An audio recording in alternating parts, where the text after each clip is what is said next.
Just fucking do it. Subscribe now. Unless they debase the currency, that's not going to happen. And by the way, when I said the only way that we're ever going to get rid of the deficits, the word that I was searching for that I didn't use is debase the currency. In other words, you got $10, now you got $1. Which, needless to say, will piss off a lot of people. I got an email last night that it appears that we've got another Hall of Famer. We're verifying the numbers right now.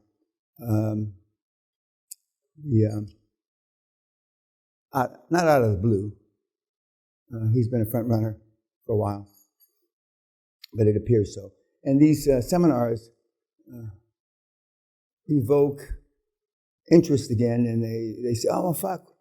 And then he listed the deals he did during, not Corona, but since this year. And it appears so. But some of the people it's like we had a guy a long time ago in the 90s that had created a couple £100 million and had retired. He was in the south of France, I forget where he was.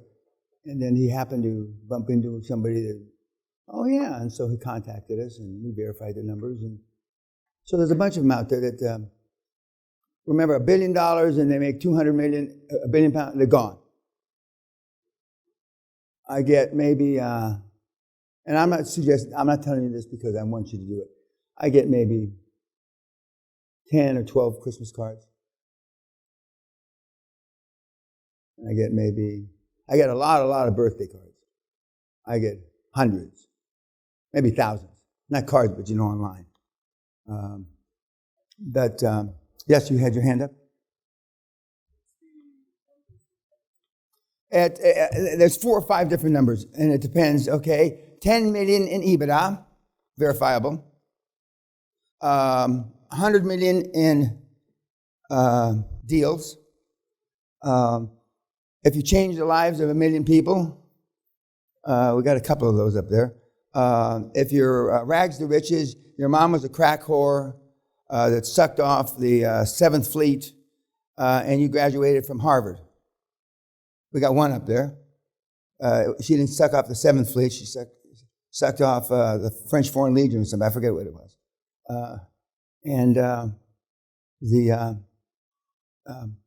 If you're president, prime minister, we got one of those, different foreign country. But basically, it's 110. 10 in EBITDA million and 100 in deals. And depending on what industry you're in, if you're in bricks and mortar, 10 million in EBITDA is hard. If you're in crack cocaine, internet, it's easy. It's not easy. I'm not trying to make it sound easy, but it's a lot easier. Any general questions before we get going? Okay. Now, yeah. Once you get the fuck you money in the bank account, how can you... Okay, wait a minute. Once you get a what? So you talk about this fuck you money. Oh, fuck you. Right. Once you get them in your bank account... Well, it might not be in a bank account. Well, anywhere. Like, I know what you mean, okay. How you keep that fire in you to go... Well, most of you lose it. I'm lying. I'll be lying to you. I tell you, want $1 billion, you make 200 million, you're adios, motherfucker. I like the story. It's not a story, it's the truth. Back in the 90s, I spoke at the Harvard Club twice, 93 and 97. They're both online. And there was a lady in her, this is when they started calling, remember, partners is because of AIDS. That's when they started calling people partners. So you could signify that, this was kind of a permanent relationship. A gal that was in charge of advertising or marketing for the IRS. Well-educated gal, PhD and all this. And she came up with a saying, most of you aren't old enough to remember, I'm from the IRS and I'm here to help. I mean, it was a riot. I mean, all the night shows, David Letterman and all these guys just poked fun at it. And she had a partner, who was a PhD, MIT kind of guy, who came up with different patents for stuff on the internet and did big projects. They wanted to do not $1 billion, but several $100 million was their goal. They made about 40, tax-free, and they got a boat. They set sail from Martha's Vineyard, if I remember correctly, and they've never been seen again. You get a card from them someplace, but they don't touch, because if you touch down and land, they can tax you. Never to be seen again. They had all this elaborate shit. They were going to do this for the schools they went to. I think she went to Yale. She was a Yale. Never to be seen again. And that's normally you vis-a-vis me. That's fine. That's cool. I don't want to see you. If you see me in an airport, pretend you don't recognize me. Don't come up and shake hands. Fuck you. I don't believe me. I mean it. And if you do some big deals, I'd like to hear about it. But I got so many numbers now, it doesn't really matter. But I'd like to hear about it. For some of you that I think that you can't chew gum and shit at the same time, I'd like to be proven wrong. You know how many emails I get like that in a year? 0 to 1. And 1 left town. But this is one that, so that's how you make it. Oh, but getting back to your question, it's not easy. Normally what happens, you make 40, 50, whatever, and you go back into default. Because you really always wanted to talk to your mom. You always want, all that shit I told you not to do.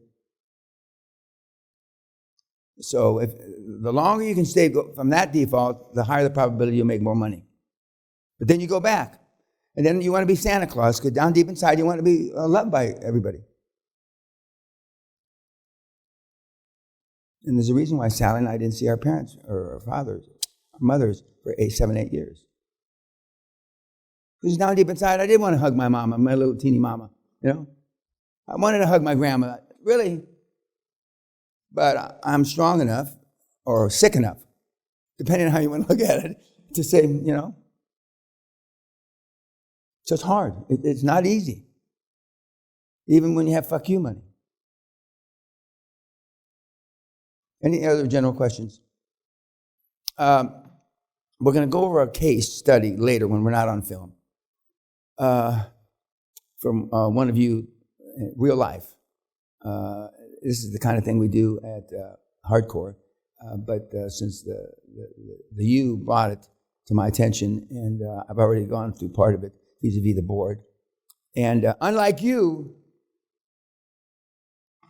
and actually it's Blondie back there, the pilot.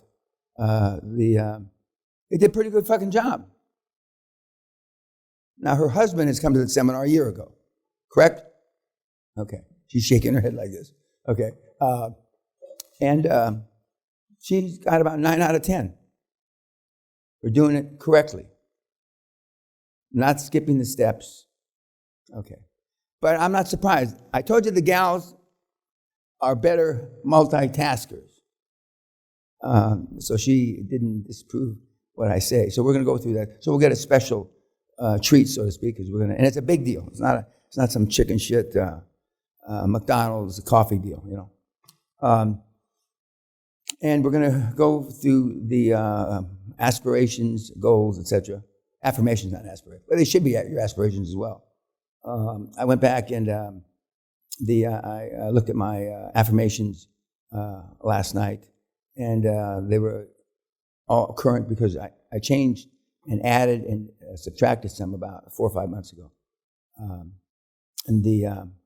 And as Roberto said when he was on the webinar, I know verbatim all of them, but I read them anyway, and I read them out loud. Now Sally's gotten used to going to sleep, me reading them out loud. Many years ago, she was not a fan of my affirmations at night, but now she can sleep through it. Back when we used to, not these dogs, but 2 sets of dogs before that we let sleep in the bedroom, it was almost like if I wasn't praying and saying my affirmations, they didn't go to sleep. So they used to go to sleep kind of listening to me. And when I used to practice my speeches, Hitler, Churchill, John Kennedy, to name three, I looked at countless of their famous talks, FDR, Franklin Delano Roosevelt, and I practiced them in the mirror. And the great Dane that's in that painting right there, Driller, he'd start sitting up like this. And then after 20, 30 minutes, he'd go down to pause up like this, like a sphinx. And then if he crossed his paws, he was getting bored. And if he put his head down, I stopped talking. So I try to keep his attention. But I did a lot of practicing. And one of the reasons, according to Andres himself, is he had no sales skills and he was a shitty speaker. He's still not a world-class speaker, but he has practiced a lot of hours. A lot of hours. And one of the steps is, if you don't practice, you're not following the steps. So some of you think, wrongfully, even though I say this, you do the steps, but you don't practice, and you're not following the steps. Because within those steps about your personal foundation is learning how to talk like other than a monkey. And if you're not doing that, then you're not following the steps. But Andres, we're going to see a Q&A later today of Andres when he was here a couple months ago, answering questions from you guys. And we're also going to go through today the comparison at Bitcoin at 65,000 versus QLA, and there's no competition still. Because what people forget, other than you don't have to manage Bitcoin if you just put your money in. That's the best thing about it. But most of you will finger fuck with it and manage it and sell at the wrong time and buy at the wrong time. But if you just buy it, and they used to say put it away forever, that's the kind of investment Bitcoin and gold and silver should be. And we have a few gold and silver traders amongst you, or you purport to be trading in and out of gold and silver. And I used to be a big commodity guy and trade commodities like all the other psychopaths on the Chicago board. But that's the best thing about Bitcoin is you don't have to fuck with it if you do it right. But we'll talk about that. And you do have to manage the QLA model. And you have to follow for 7 steps, et cetera, et cetera. Now, first slide, Kat. Now, in theory and in practice, we've gone through how you do that. By the way, as Josh said in his role play, he called him an anchor chairman. You don't call him an anchor chairman. But you know why we're calling him an anchor chairman to us? Because you have a 40-story building. You want General Motors to take the bottom 10 stories, right? And so he's the anchor tenant. He's equivalent to the anchor tenant. And normally when the anchor tenant, you leverage off the anchor tenant to acquire all the other tenants. That's the theory and that's the model. And in practice, that's how it works. Anchor chairman, then a board of directors. And we've told you, non-executive chairman, executive CEO, executive CFO, non-executive accountant, non-executive lawyer, and 2 or 3 non-executive industry experts. So we've gone through that ad nauseum. And we've gone through the outside lawyers. You start at the bottom of 50 lawyers and you work your way up. Ideally, for example, in Britain, you want the 7 circles. In the 7th circle, the magic lawyers, the 7 big firms that really predominate not all of, but a great deal of corporate business in Europe and in the United States. You want one of those 7 golden firms. And of course, we want the close to the top 4 accountants as we can get. Now, in some cases, there's other professionals you have. For example, if you're in the mining business, you're going to have a mining engineering firm to do your reserve reports. So that will be an additional, but not too many people go into mining, not too many people go into ancillary or supplementary industries that you need additional professionals. So for 95, 98% of you, that's what you have. That's what you have. And remember, your non-executive chairman and your executive and non-executive directors will give you recommendations, not just for acquisitions. And remember, that's part of the speech. We want your time, your experience, and your connections. And I realize, and this is part of the template, I realize that you're not going to give me your 40 years of connections right away until I prove myself, until we prove ourselves as a board. But when we do, that's what I expect. When you're interviewing the accountants and the lawyers, as Anelli said quite adamantly, we want deals. You know, you charge 150 to 200% more than everybody else. Let's say KPMG, E&Y. Well, we want you to earn the money. And what they will be hesitant on is they've got billable hours, although you can construct flat fees, and your accountant and lawyer will know how to do that better than you, better than I can teach you. But giving you the access to all their clients, they have trouble knowing how to charge for that. And so you say, remember, no fee's too high. I expect you to charge us for that. Because they're not going to go and leaf through all their connections to find ones that are apropos or appropriate for us or for you and spend time. And you don't want interns doing this. You don't want lowlifes doing this. You want the senior people that have done deals. And they will. And as we demonstrated with Jason, even though Jason Nagy felt uncomfortable when KPMG took over a lot of his stuff, I mean, it's the best of all worlds, because that gives you more time to specifically do what you're supposed to do.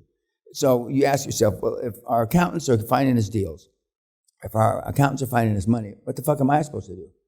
Because you're supposed to do deals and money, right? You're doing more of it. You can never have too much money. You can never be too rich or too thin, as Mrs. Simpson said when she stole away the King of England 70, 80 years ago, whenever it was. So you're doing it as well. You can never have too many financial contacts.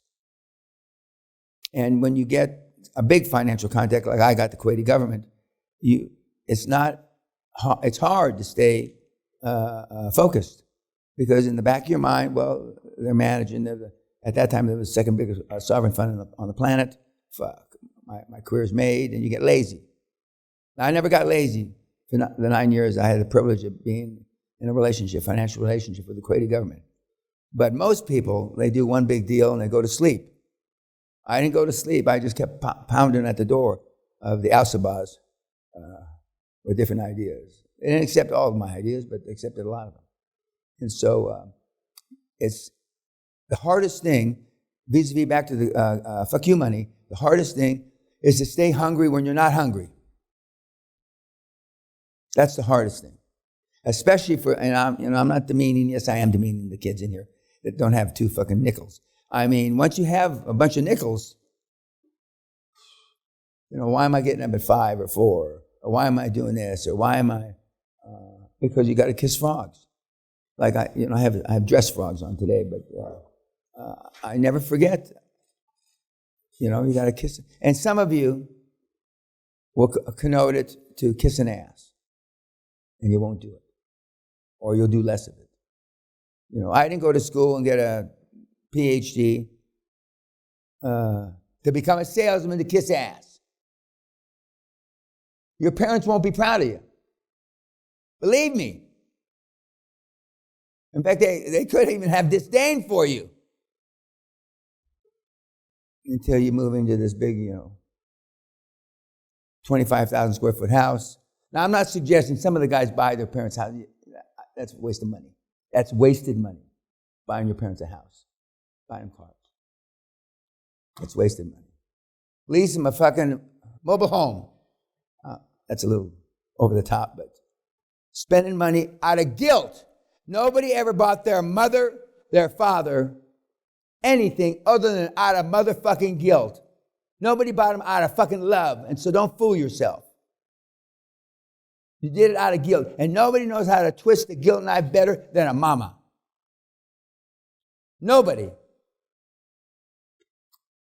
But as Sally would tell you, I had rhino skin. My mama couldn't get the knife in me. So I was impervious. Okay, so now you have all this, and so before we take another step forward, any questions about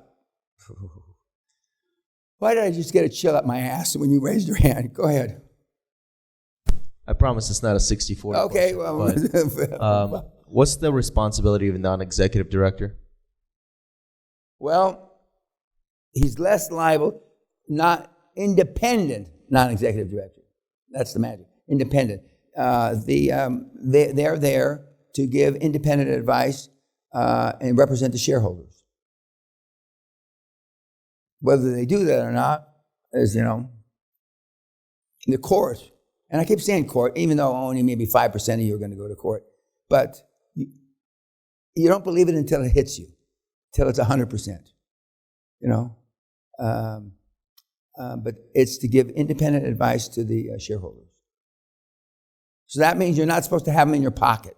And like when Steve Wynn of Wynn's Casinos stepped down, arguably the most successful guy in the history of gambling industry, stepped down because, I'm not saying he should have done what he did. Allegedly, he touched gals back in the 50s, 60s, and 70s. Now, how old are those gals that he touched that are in the 50s? I'm not making light of what he did because he shouldn't have done it. But the greatest guy in the history of gambling, because he grabbed somebody's ass in 1959. But you never know. And so when I say you go to court, he went to court. But his directors, and the reason why I brought up the example, his directors had been there, some of them 40 years. And to say, ostensibly, they were in his pocket, They were going to the Ivy 3 times a week. They were, they were asshole buddies. And that's not what you want to be. Because when you do go to court, or if you go to court, you want to be able to say that they're really independent. And it says, when was the last time you saw Mr. Jones or Miss Jones? The last board meeting. When was the last time you socialized with Mr. Jones or Miss Jones? At the company's Christmas party. Not last weekend when you played tennis. Not because, especially now, it's frowned upon when you're too, not independent. And that's why there's a recommendation, I don't follow it, that every 2 or 3 years you should roll directors. When you get to be big, slappy, happy, satiated, you should roll public director. This has not caught on in the public arena for a lot of obvious reasons, but they should roll directors, independent directors, every 2 to 3 years.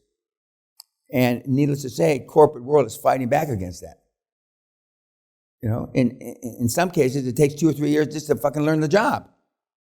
And so all that legacy you're throwing out the window.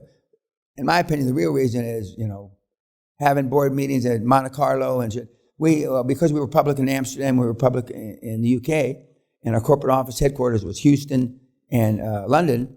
The guys liked having board meetings in Amsterdam for all the obvious reasons. And the guys liked having board meetings in London because there's a lot of shit to do there, but they liked it in the US because we would have a golf outing in Vegas.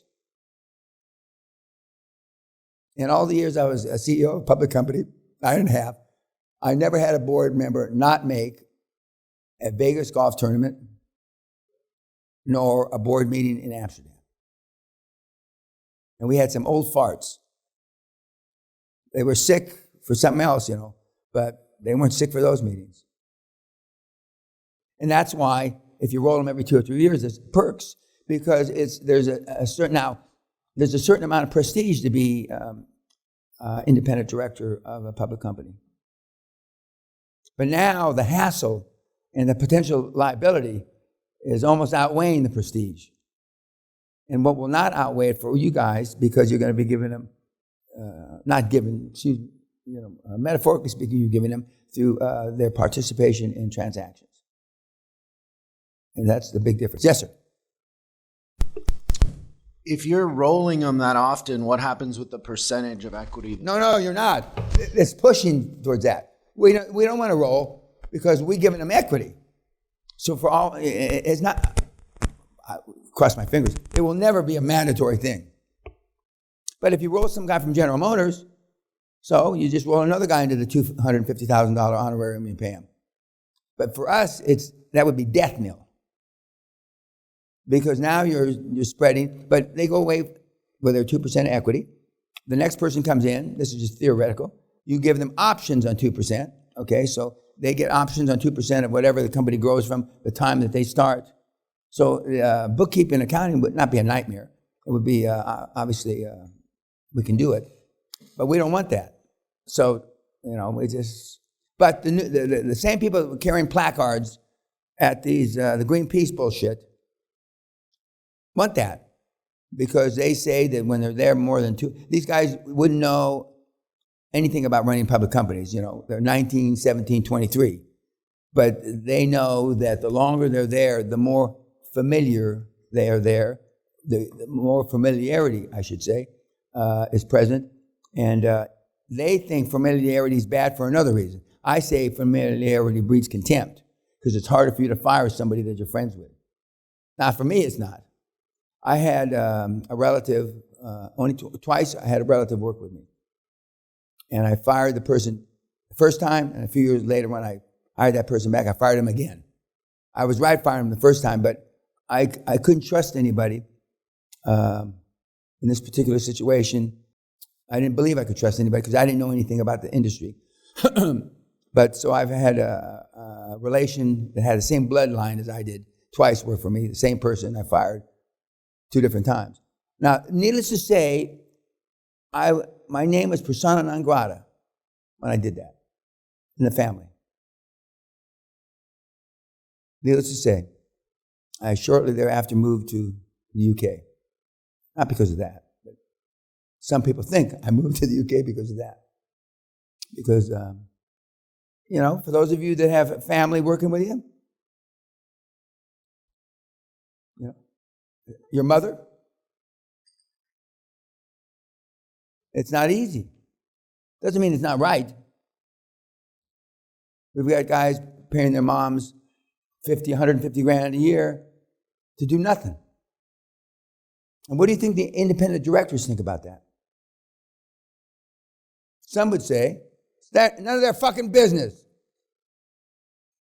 But what do you think?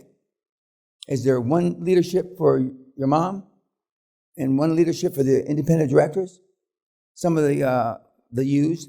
Is there one leadership for the cute director with big tits?